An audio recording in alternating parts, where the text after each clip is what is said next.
Welcome to Energy Stew. This is Peter Roth, your host. And how are you doing?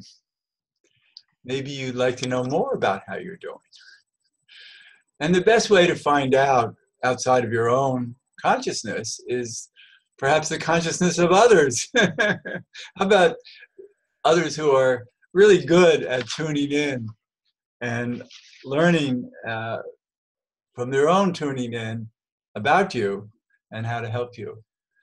And so to do that, we're going to talk with the author of a book called The Difference Between Pain and Suffering.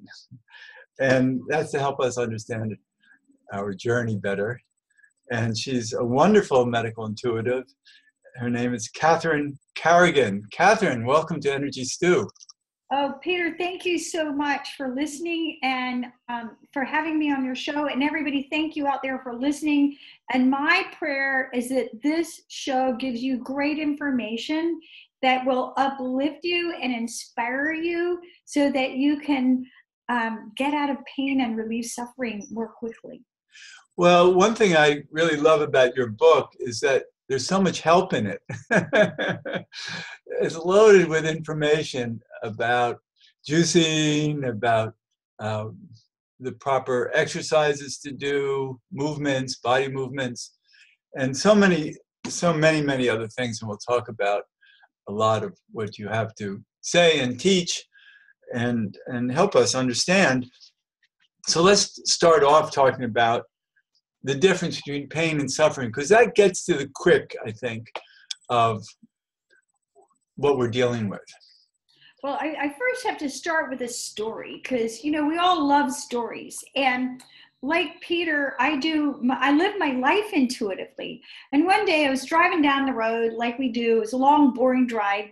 And my guidance said, you need to write an article about the difference between pain and suffering. So I said, okay, fine, no problem. When I got back to my computer, I whipped out this article in about 30 minutes. I didn't think anything of it because to me, I already understand this stuff and I thought everybody else does also.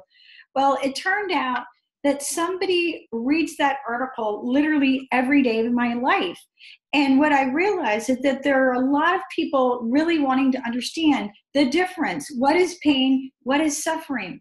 So here's the long and the short of it. Pain is your physical experience. And as the old saying goes, pain is inevitable, suffering is optional. So pain is your physical. It's the ache in your elbow. It's you stub your toe. Now, suffering is your emotional experience. Now, when I do a medical intuitive reading, I have a particular way that I see you, a person. You have a physical body. You really have an idea of what that is. You have an energy body. Your energy body includes the chakras, the acupuncture meridians, and your breath. You have an emotional body, and emotions can shut down literally any physiological process, any part of the body. And you have a mind, which is your thoughts and beliefs. And you also have a soul, which is the eternal part of you. So if someone's coming to me for medical intuitive reading about pain or suffering, I look at all 5 levels. What's going on with you on your physical, on your energetic, on your emotional, mental, and spiritual? And this is also how I wrote the book. So you can pick up my book, The Difference Between Pain and Suffering, my 6th Amazon #1 best-selling book. You can pick up this book and say, I'm already doing those exercises, or I'm already eating pretty well. But, what are the emotions behind this? What are my thoughts that are contributing to my suffering? So it's a very user-friendly book. I'm a real practical person. I love to share useful information. And it's really a handbook that anybody can use to get out of pain and suffering naturally without drugs. That's wonderful. Thanks. And while you're talking, I'm thinking, in some ways, pain is created by suffering. Absolutely. Yes. And right. And then you might ask, well, not you, but people might ask, well, then what kind of suffering creates pain? And what I'm looking at is the suffering of having these, what I've learned calling them like micropsychoses, different parts of us that can't love ourselves completely. And in those places that we can't love ourselves completely, we're not whole. And in those places we're not whole, we suffer. And so therefore, those gaps in our wholeness is where we end up tripping on ourselves and creating some sort of pain. Well, I love talking with like-minded people, Peter. And the way I look at it is, in my understanding, is that your soul controls your mind controls your emotion controls your energy body, and your energy body controls your physical. Now, but by the time you have a pain in your body, okay, whatever's been going on, this energy has literally been moving into your physical. And when you want to release it, you've got to move it back out that way. You've got to move the physical pain through the energy body, through your emotions, through your mind, and through your soul. And that, my experience as a medical intuitive healer, is that when you work on all 5 levels, you supercharge your healing, and you can get over all kinds of things in a really quick, easy way. That's great. Well, one thing I've learned is that information heals. And so you're loaded with information. And so, I'm going back through these categories to really understand, because if we, in a sense, we can say, well, then I'm going to be able to blame my soul. Because it starts where it starts. So then then how do we work at that level of healing to understand our soul journey that brings us through these limitations that end up needing you? I think, Peter, you and I are in agreement about that, because once you understand that the soul level is the most powerful level at which to do personal healing, then that's where most of us can spend a good amount of time, right? So how do you work on the soul level? Well, here's some good places to start. The first place to ask yourself is, do you believe that you actually deserve to get better? I think. Yes, you have a chapter in there. You have lists of so many ways that we don't want to get better. So let's talk about that. Yeah, well, that's what falls under the category of payoffs. So in my mind, there's 25 different payoffs that people have. That's a lot. It's a lot, and, I'm a big believer in compassion and also a sense of humor. And so you have to ask yourself, hey, what is my evil twin really up to? Why do I really think I have to go to 30 doctors? Am I too special to get better? Am I trying to get attention? Am I addicted to depression and anxiety? What is going on with me? So you've got to, look at that. But going back again to that soul level, do you truly believe that you deserve to get better? Do you also believe that you're good enough? And myself, probably like you, Peter, I'm a major believer in forgiveness and the extreme power of forgiveness. And so once you forgive yourself, then it's easier to forgive others. Once you accept the forgiveness of God, then it's easier to forgive yourself. And again, when you work on that soul level, that's going to filter down on every other level. And you have a chapter about self-compassion. Yes, absolutely. And when you are hurting, that's a really good time, to be kind to yourself. Even if you just start by asking yourself a simple question, how can I be kinder to myself, right? Yes, for sure. I think everybody can work on that. Yeah, absolutely. And, because pain and suffering is something that happens to us on an ongoing basis, as long as we're alive and have the privilege of being in this body in this lifetime, we want to approach our aches and pains with compassion and with a true spirit of self-inquiry. So Well, right. And I think what's important is that people listening to the show are people who want to be responsible because they're listening to us. And there's so much in your book also about how to be better at being responsible for yourself, including all these exercises and foods and vegetables and fruits, and you even have a chapter on which fruits and vegetables juiced are really helpful for different ailments.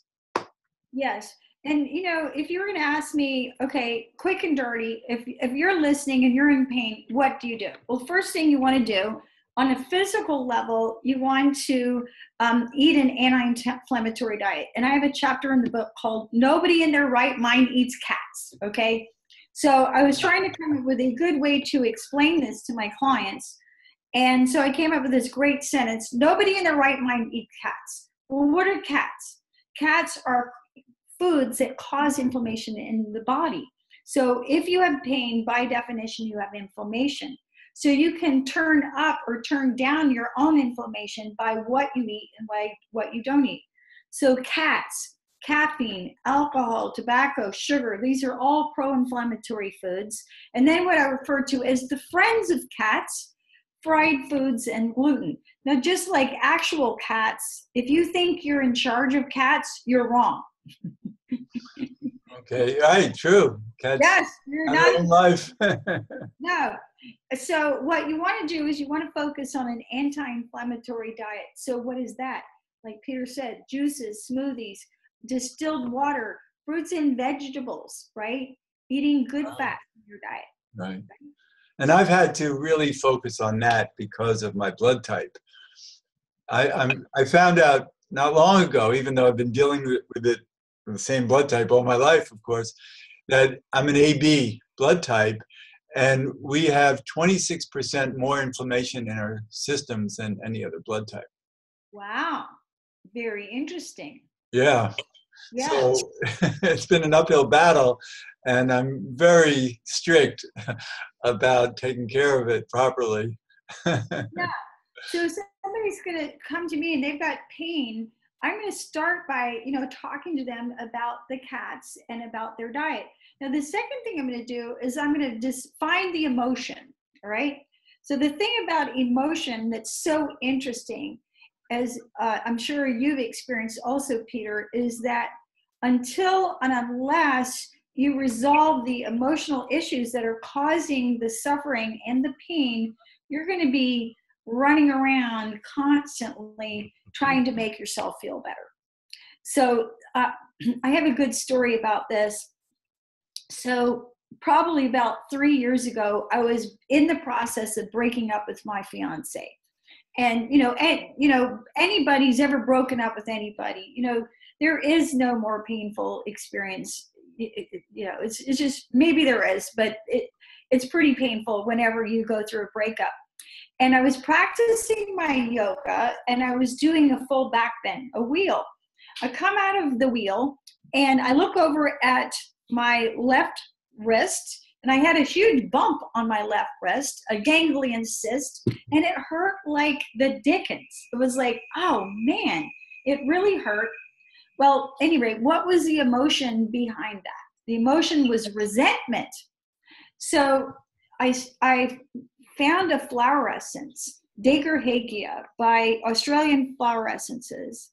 And I started taking Dagerhagia to resolve my resentment, and the pain in my wrist went away. And so it was really interesting. I went through a bottle of Dagerhagia, and I thought, oh, I must be over it by now. So I ran out of the Dagerhagia, and sure enough, the pain in my wrist came back because I hadn't fully processed out all of my resentment. So started on my second bottle of Dagerhagia because, we're all human, even those of us who do natural healing. But by working through the point is by working through the emotion, I eventually got rid of the pain. And that's why whenever you have a pain anywhere in your body, you want to just ask yourself, what's this about? What emotion have I not resolved in myself? And Yeah. What's your thoughts on that, Peter? Well, I'm just thinking how you talk about making figure eights. So maybe that helps too. Yeah, Um, absolutely. with our fingers, drawing a figure eight over whatever pain we have is pretty cool. Yeah, figure eights is very cool. Figure eights is like an energy band-aid, if you will. Another story, years ago, I was out and I broke in the woods and I broke my finger. So you're out in the woods, there's no band-aid, there's no, ER, there's no doc in the box. So what do? You literally make a figure eight with one of your hands over the affected area. And it's really interesting to make a figure eight because you sort of sense in which direction to go, but you're making a figure eight pattern, and you'll feel the energy throbbing and gradually releasing. So when you stub your toe or whack your knee, immediately start doing an energy eight over the area, and you'll be amazed how quickly it resolves. It's so wonderful to know. So it really is about having tools, how many tools you can come up with, including flower essences and all kinds of vibrational tools. I also use algorithms that you speak, numbers that have power in the energy field. And so it's all about working the energy field to our favor. Yeah, I totally understand and agree with that. And the reason that works is that all illness and all disease, no matter what, whether you have a cold or cancer, all illness is slowed down vibration. Now, you've experienced that already. If you're listening, you've experienced that. Have you been to a hospital or a nursing home? A nursing home is a great example of that, where the energy is so slowed down. You're in there for like 5 minutes and you think that you've been in there for 5 hours. It's amazing the different energies you have in places where there's physical depression and emotional depression, of course. Yeah, good point. And all healing happens when you shift the energy. So when you put yourself in an energy field of unconditional love, in an uplifting environment, almost anything can be healed, right? Right. Well, I look at depression as coming from the inability to initiate. Anytime we feel stuck, it could be physical stuck, emotional stuck, life circumstances stuck. And so the way to get out of depression is to initiate something. And if you know how to work with energy, you start initiating energy and raising the frequencies in some way, in some form. It could be many different ways of doing it. So many, it's endless actually. Yeah, yeah. And you have so many ideas. You're somebody, you're just so fertile with a zillion ideas all the time. Well, I really love to learn, and I've practiced natural healing full time for 25 years. So I do have a lot of information. That's why I've published 8 books. Well, it's And more than that. It's, we can have information that just slips by us, but you know how to embrace it and have stories about it. absolutely. Well, what I like to do, probably like you, Peter, when I'm talking to any client, I tune into that individual and figure out what will work to help you be better. So, Sure. for example, if you have high blood pressure, there could be 30 different things that could work to lower your blood pressure, but what 2 or 3 things are going to be most helpful for you? Right. And what's interesting, because I also operate in the same way, when we talk about tuning in, what does that mean to anybody when you say tuning in? Because we all have different methods of tuning and how to use it. But when we're intuitive, we tune into a higher knowing that's not in our brain. It's beyond our brain. And so the tuning in is really asking for higher guidance in ways that we have no idea what we're going to hear. Absolutely. One of the people that I studied with years ago said it really the best. She said, the most important thing is to show up and get out of the way. And by getting out of the way, what she was referring to is get your ego out of the way.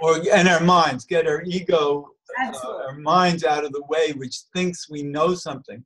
Because there's so many people that I've talked with who attempt to be intuitive or whatever. And I'm listening to them and I'm hearing that they've got a shtick going, that, they can't get out of their way because they're promoting something. They're trying to get you to convince you about something that their mind thinks is right, but it's biased. It's biased thinking. So the only way to really be a pure intuitive is to not have any opinions. We have so many areas of agreement, Peter. I'm just laughing. I know I can talk, and Yes. I know who I'm speaking with, so I get that. The way I like to put it is, it's like if I'm reading somebody, it's like I have to read your book. I'm not reading my book. I'm reading your book. Yeah. Well, I'm writing a book right now, but it's not. I don't know anybody outside of my family will be interested because it's my autobiography. But that's why I'm writing it. And I guess at some point it'll be edited down and I'll infuse it with my teachings and etc. But at first, I'm just so happy to talk about all these decades of interesting stories. So it's different because you're much younger than I am, and so you're still at a stage where you have so many decades in front of you. I hope I do too. I'm hoping to live to 100, but we have decades in front of us that you have so many more books to share with people. Thank you. I certainly hope so. And, I think that when you live an intuitive life, a really important question is, and a question that we can all ask ourselves is, what actions can I take now for the highest good? Right? Right. So when you do all thinking and you think, how can I live my life for the highest good? How can I do my business for the highest good? How can I write for the highest good? What can I open my mouth to say for the highest good? Right. And that's why we do radio shows. That's why I have you as a guest. Yeah, absolutely. So at any rate, again, one of the things, going back to pain and suffering, when we hurt ourselves, pain really slows everything down. And you tend to feel stuck, like Peter mentioned. And so again, if you can simply put yourself into action and ask yourself, what steps would I be willing to take to feel better? Right? Right. And so many people limit their steps for many reasons. Like, for instance, you and I, for many people, are their secrets. They don't want to tell their family or friends that they work with a medical intuitive. They want to, their friends and family want to know they've gone to see their doctor and their doctor prescribes this and wants them to take that, and that's the end of it. Right. And, my father's a doctor, my brother's a doctor, my uncle was a doctor, my grandfather was a doctor, my great-grandfather was a doctor, and I'm a medical intuitive.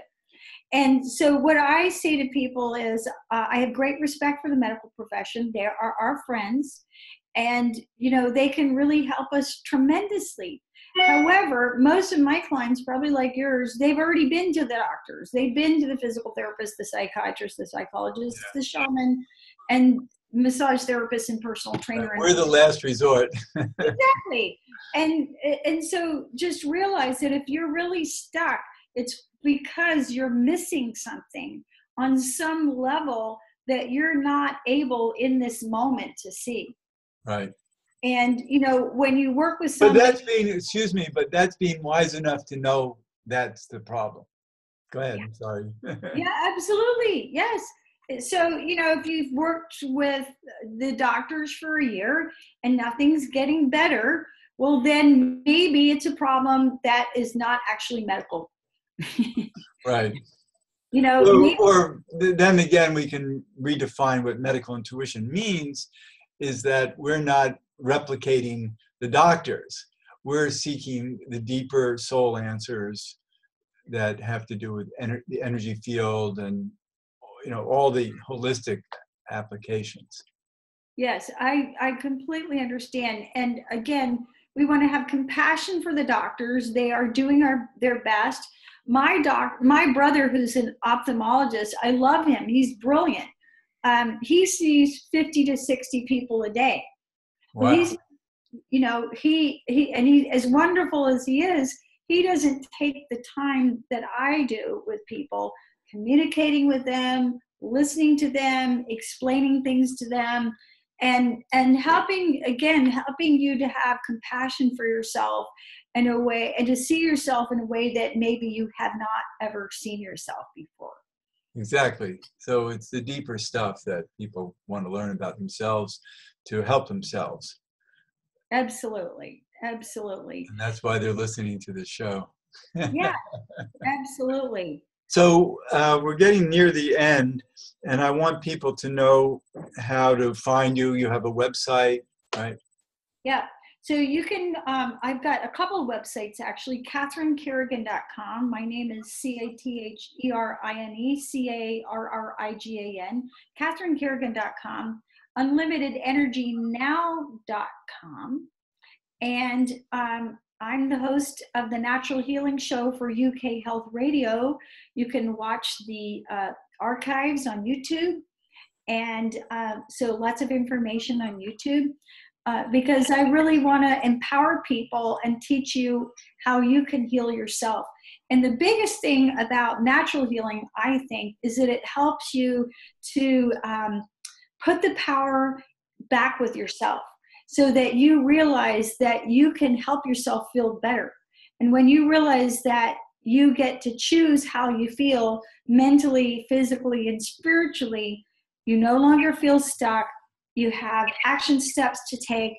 And even if you can reduce your pain, even just a little bit, that self-empowerment is really, really helpful. That's wonderful. Catherine, thanks so much for being a guest on Energy Stew. It's so great to talk with you. And this is Peter Roth, your host of Energy Stew at prn.fm. I can be reached at peter@heartriver, HEART river.org, or 212-222-7748. I'd love to hear from you, and thanks so much for listening.